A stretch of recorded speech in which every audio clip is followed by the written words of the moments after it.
Chapter 4.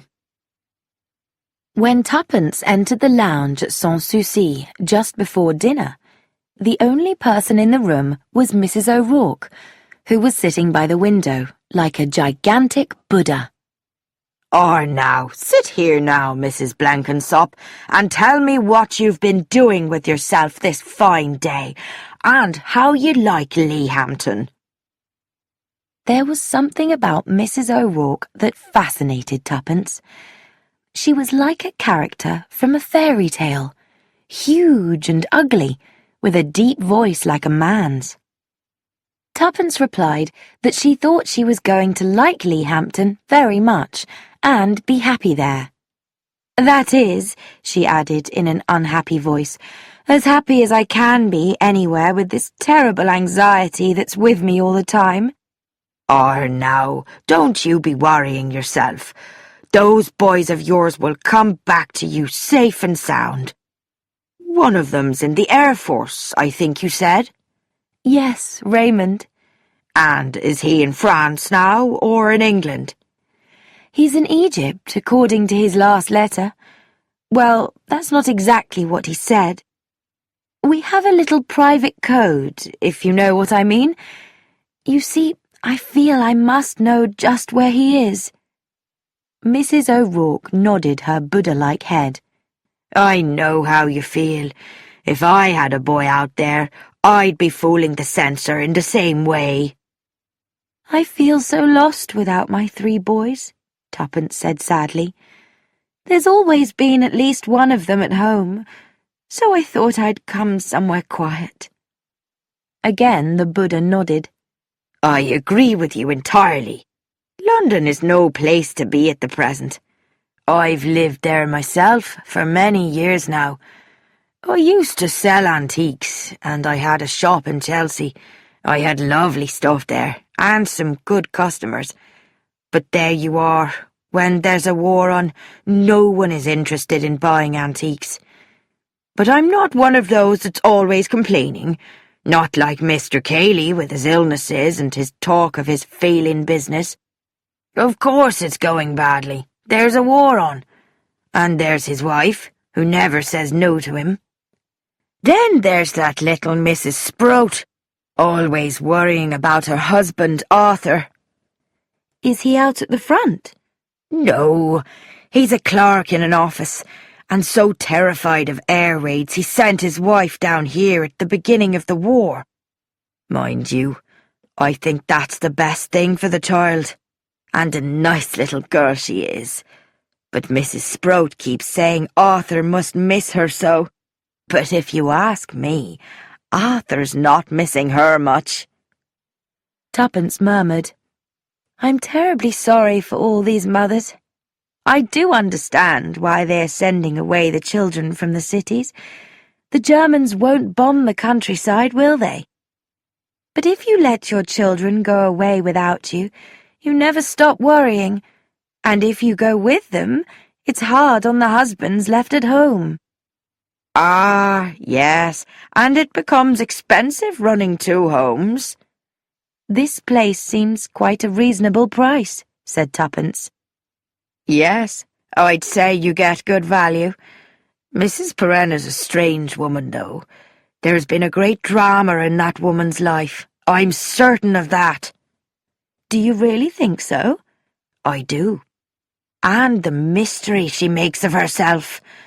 'And where do you come from in Ireland?' I asked her. And would you believe it? She said she was not from Ireland at all." "You think she is Irish?" "Of course she's Irish. I know my own countrywomen. I could name you the county she comes from.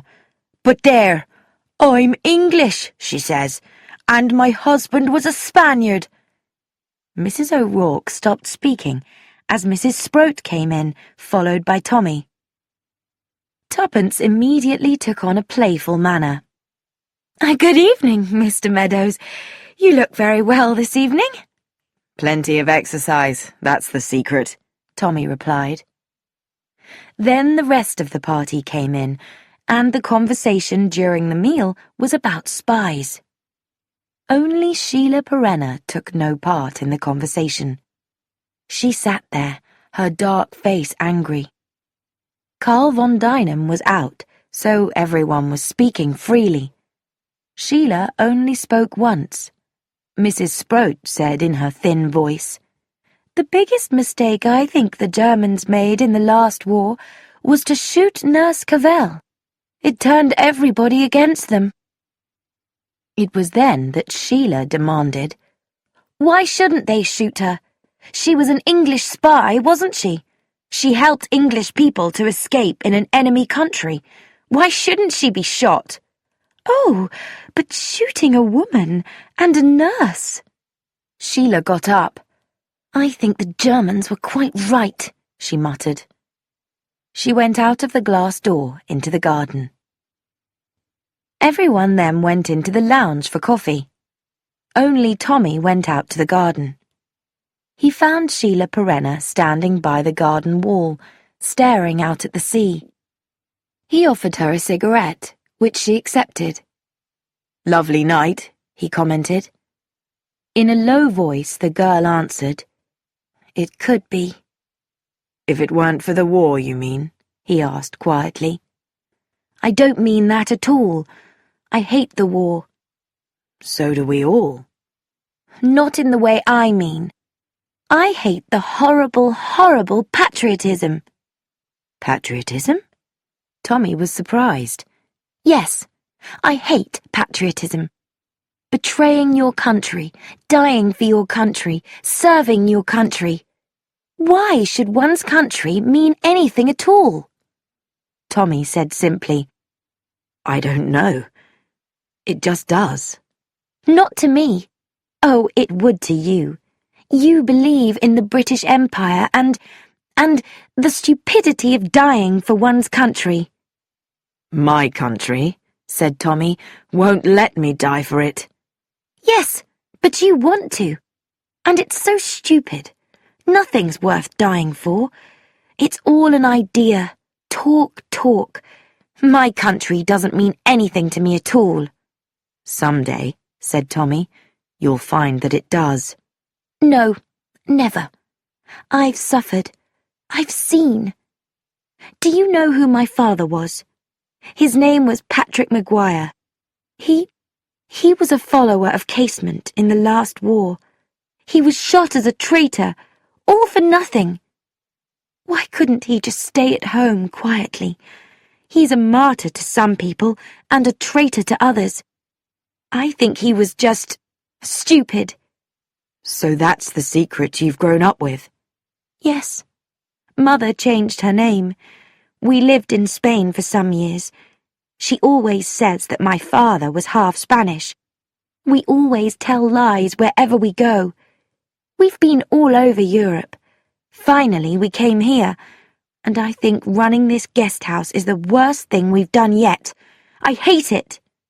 "How does your mother feel about things?" Tommy asked. "You mean about my father's death?"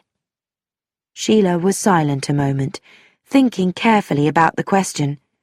She said slowly, "I've never really known. She never talks about it.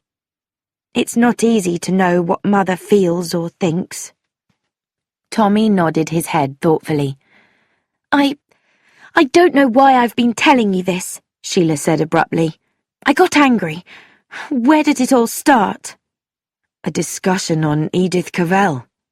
"Oh, yes, patriotism. I said I hated it."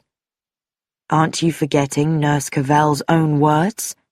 "What words?" "Before she died. Don't you know what she said?" He repeated the words. "Patriotism is not enough. I must have no hatred in my heart." "Oh." She stood there for a moment. Then, turning quickly, she ran off into the shadow of the garden. Mrs. Blenkinsop stopped at the post office. She bought stamps and went into one of the public phone boxes. There, she rang up a certain number and asked for Mr. Faraday. This was how they contacted Mr. Grant. She came out smiling and walked home, stopping on the way to buy some knitting wool. It was a pleasant afternoon with a light wind. Tuppence changed her normally energetic walk into a slow and easy one, more like the way someone like Mrs. Blenkinsop would walk. Mrs. Blenkinsop had nothing else to do except knit and write letters to her boys.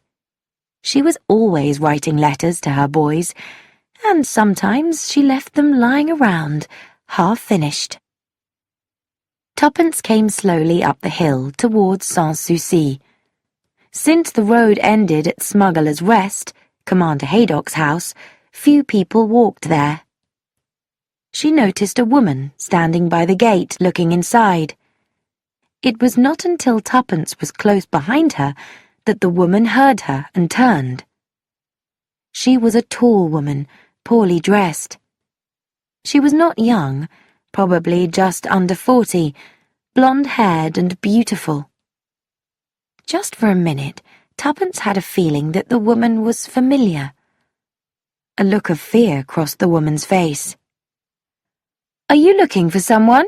Tuppence said. The woman spoke slowly, with a foreign accent. "This house is Sans Souci? Can you tell me, please, is there a Mr. Rosenstein staying there?"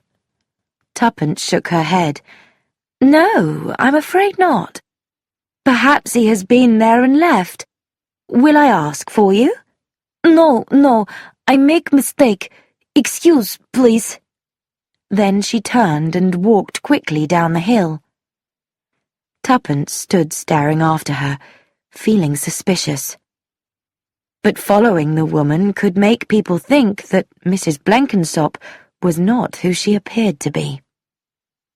Inside, the house seemed very quiet and empty, which was usual early in the afternoon. Betty was having her sleep. The older residents were either resting or had gone out. Then a sound came to Tuppence's ears. The telephone at Sans Souci was in the hall. Tuppence heard the sound of someone lifting or replacing a telephone extension. There was only one extension, in Mrs. Perenna's bedroom. Very carefully, Tuppence lifted the telephone receiver in the hall and heard a man's voice. "Everything going well? On the 4th, then, as arranged?" "Yes, carry on," a woman's voice replied. There was a click as the telephone was replaced. Tuppence stood frowning. Was that Mrs. Perenna's voice she had heard? It was difficult to say. There was movement behind her, and Tuppence put down the receiver as Mrs. Perenna spoke. "It is such a pleasant afternoon. Are you going out, Mrs. Blenkinsop, or have you just come in?" So, it was not Mrs. Perenna who had been in Mrs. Perenna's room. Tuppence said something about having had a lovely walk and moved to the staircase. Mrs. Perenna moved along the hall after her. She seemed bigger than usual. Tuppence was conscious of her as a strong, athletic woman. She hurried up the stairs. As she turned the corner of the landing, she collided with Mrs. O'Rourke, whose vast body blocked the top of the stairs. "Dear, dear, Mrs. Blenkinsop, you seem to be in a great hurry."